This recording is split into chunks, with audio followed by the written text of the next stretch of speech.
Hello, my dear YouTube friends. How are you doing today? Today is Mia's Fairy Tale World. And, welcome. If you're new here, welcome. Hi, my name is Mia. I live in Denmark with my husband and 4 cats. So I would love it if you would push that subscribe button down there and hit the bell. And choose all so you'll be notified whenever I put up a new video. And if you're back, hi, how are you doing today? Please let me know down in the comment field, everybody, how you're doing. And if you like this story, I would also love to know what you think the morale of the story is before you head out. And also don't forget to give this video a thumbs up. It really does help both me and, the channel. So please don't forget that thumbs up. So yeah. If you have been here before, you know that I read my fairy tales off my phone, so I will be looking down and, enjoy, do whatever you want, listen, work, take a walk, whatever. If you live in Denmark, you won't be walking because it's raining outside, but enjoy. This one is called The Girl Who Trot on the Loaf. There was once a girl who trod on a loaf to avoid soiling her shoes, and the misfortunes that happened to her in consequence are well known. Her name was Inge. She was a poor child, but proud and presuming, and with a bad and cruel disposition. When quite a little girl, she would delight in catching flies and tearing off their wings, so as to make creeping things out of them. When older, she would take cockchafers and beetles and stick pins through them. Then she pushed the green leaf on a little scrap of paper toward their feet. And when the poor creatures would seize in and hold it fast and turn over and over in their struggles to get free from the pin, she would say, "The cockchafer is reading. See how he turns over the leaf."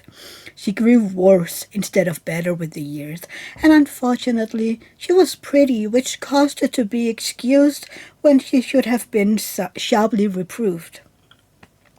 "Your headstrong will requires severity to conquer it," her mother often said to her. "As a little child you used to trample on my apron, but one day I fear you will trample on my heart."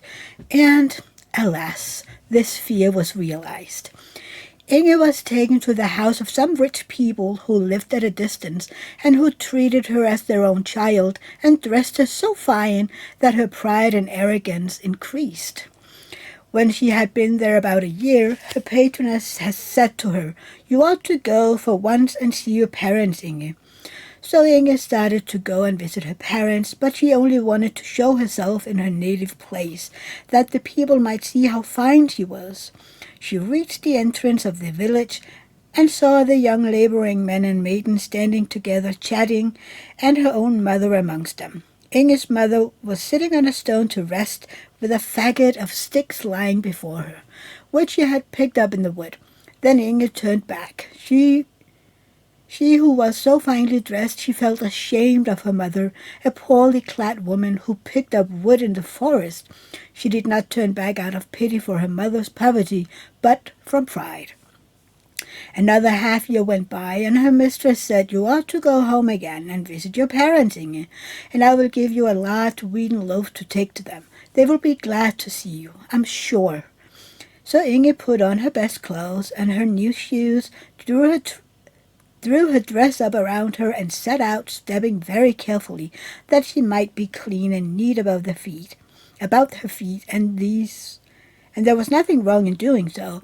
But when she came to the place where the footpath led across the moor, she found small pools of water and a great deal of mud. So she threw the loaf into the mud and trod upon it, that she might pass without wetting her feet. But as she stood with one foot on the loaf and the other lifted up to step forward, the loaf began to sink under her lower and lower till she disappeared altogether, and only a few bubbles on the surface of the muddy pool remained to show where she had sunk. And this is the story. But where did Inge go? She sank into the ground and went down to the marsh woman, who is always brewing there. The marsh woman is related to the elf maidens, who are well known for songs are sung and pictures painted about them. But of the marsh woman nothing is known, excepting that when a mist arises from the meadows in summertime, it is because she is brewing beneath them. To the marsh woman's brewery, Inge sunk down to a place which no one can endure for long. A heap of mud is a place compared with a heap of mud is a palace compared with the marsh woman's brewery, and as Inge fell, she shuddered in every limb, and soon became cold and stiff as marble. Her foot was still fastened to the loaf, which bowed her down as the golden ear of corn bends the steam. An evil spirit soon took possession of Inge and carried her to a still worse place, in which she saw crowds of unhappy people waiting in a state of agony for the gates of mercy to be opened to them, and in every heart was a miserable and eternal feeling of unrest. It would take too much time to describe the various tortures these people suffered, but Inge's punishment considered in standing there as a statue, with her foot fastened to the loaf. She could move her eyes about and see all the misery around her, but she could not turn her head, and when she saw the people looking at her, she thought that they were admiring her pretty face and fine clothes, for she was still vain and proud. But she had forgotten how soiled her clothes had become while in the marsh woman's brewery, and that they were covered with mud.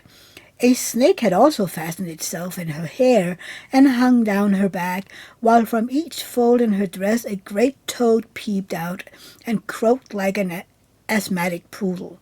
Worse than all that was the terrible hunger that tormented her, and she could not stop to break off a piece of the loaf on which she stood. And she could not stoop to break up a piece of the loaf which she stood on. No, her back was too stiff and her whole body like a pillar of stone. And then came creeping over her face and eyes flies without wings. She winked and blinked, but they could not fly away, for their wings had been pulled off. This, added to the hunger she felt, what horrible torture! If this lasts much longer, she said, I shall not be able to bear it. But it did last, and she had to bear it, without being able to help herself.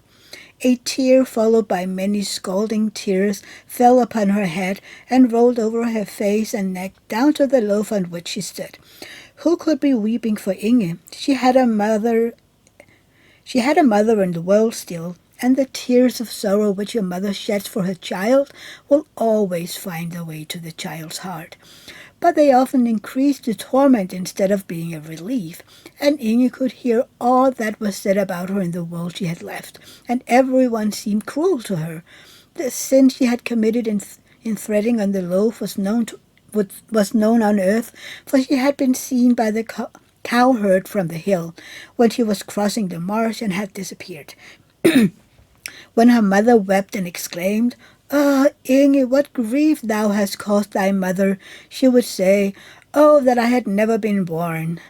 My mother's tears are useless now." And then the word of the kind people who had adopted her came to her ears, when they said, Inge was a sinful girl who did not value the gift of God, but trampled them under her feet. "Huh," thought Inge, "they should have punished me and then driven all my naughty tempers out of me." A song was made about the girl who trod on a leaf to keep her shoes from being soiled, and this song was sung everywhere. The story of her sin was also told by little children, and they called her Wicked Inge, and they said she was so naughty that she ought to be punished. Inge heard all this, and her heart became hardened and full of bitterness. But one day, while hunger and grief were gnawing in her hollow frame, she heard a little innocent child, while listening to the tale of the vain, haughty Inge, burst into tears and exclaim, "But will she never come up again?" And she heard the reply, "No, she will never come up again."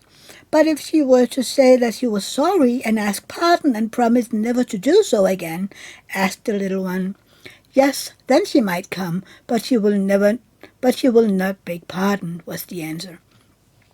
"Oh, I wish I could. Oh, I wish she could," said the child, who was quite unhappy about it. "I should be so glad. I would give up my doll and all my playthings if she could only come here again. Poor Inge, it is so dreadful for her."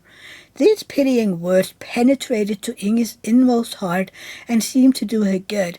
It was the first time anyone had said poor Inge without saying something about her faults. A little innocent child was weeping and praying for mercy for her. It made her feel quite strange, and she would gladly have wept herself, and it added to her torment to find she could not do so. And while she thus suffered in a place where nothing changed, years passed away on earth, and she heard her name less frequently mentioned. But one day a sigh reached her ear, and the words, "Inge, Inge, what a grief thou hast been to me."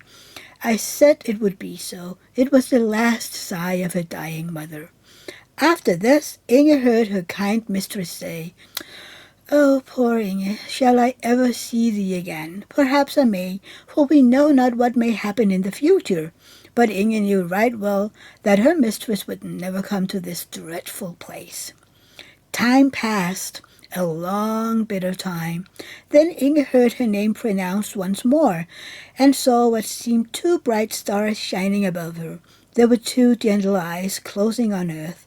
Many years had passed since the little girl had lamented and wept about poor Inge. That child was now an old woman whom God was taking to himself.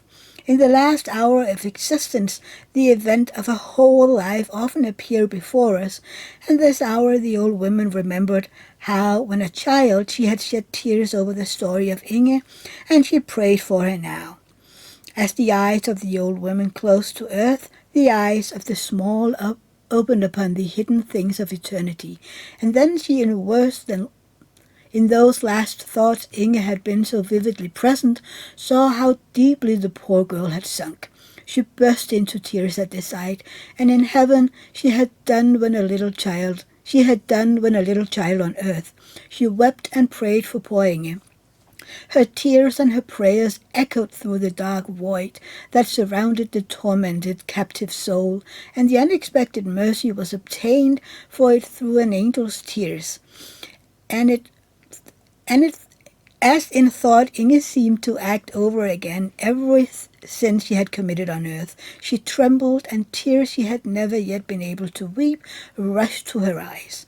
It seemed impossible that the gates of mercy could ever be opened to her, but while she acknowledged this in deep penitence, a beam of radiant light shot suddenly into the depths upon her, more powerful than the sunbeam that dissolves the man of snow which the children have raised. More quickly than the snowflake melts and becomes a drop of water on the warm lips of a child, was the stormy form of Inge changed, and as a little bird she soared with the speed of lightning upward to the world of mortals, a bird that felt timid and shy to all things around it, that seemed to shrink with shame from meeting any living creature, and hurriedly sought to conceal itself in a dark corner of an old ruined wall.